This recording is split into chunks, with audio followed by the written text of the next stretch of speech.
Bonjour à tout le monde, nouvelle vidéo électrocodeur. Aujourd'hui, on va utiliser un relais avec notre ESP32.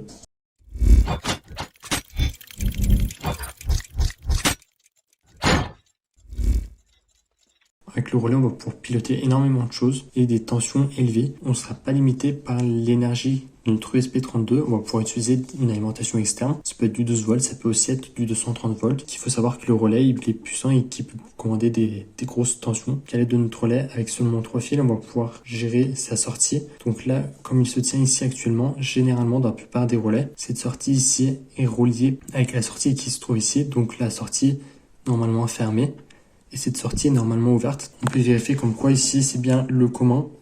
Et ici normalement que c'est fermé actuellement, donc on entendra un bip. Je vais prendre un multimètre. On va se mettre en testeur de continuité. Donc on va se mettre sur le commun normalement. Et là, donc par défaut il est bien fermé. Et ici ça devrait être ouvert. On voit qu'il n'y a aucun contact qui est établi. Donc on va faire notre câblage avec notre ESP32. Vous allez voir, ce sera pas très compliqué. Le VCC, on va le connecter avec le 3,3 volts de notre carte. Le GND, on va le connecter avec le GND de notre carte.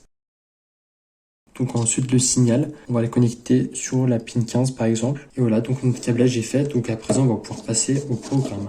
Donc on est à présent dans le programme. Donc on importe pin de machine comme toujours. On importe sleep de la librairie time. On crée une variable relais qui est connectée sur la pin 15 en sortie. Dans le while true, ça va être très simple. Donc ce qui va se passer en boucle, on va faire relais.value 0. Donc ce qui va se passer ici, on va allumer le relais, on va attendre 10 secondes. Le relais, on va le passer à l'état bas, on va attendre 10 secondes et on va recommencer. Donc on vérifie dans exécuter, configurer l'interpréteur qu'on est bien sur ESP32 et le bon port. Si c'est ça, on peut faire exécuter le script. Donc voilà une petite lumière verte qui s'est allumée. Si on fait toucher le normalement ouvert, on voyait qu'il s'allumait, donc comme quoi les deux, ils se touchaient, le normalement ouvert et le commun. Donc dans quelques secondes, ils devraient se retoucher.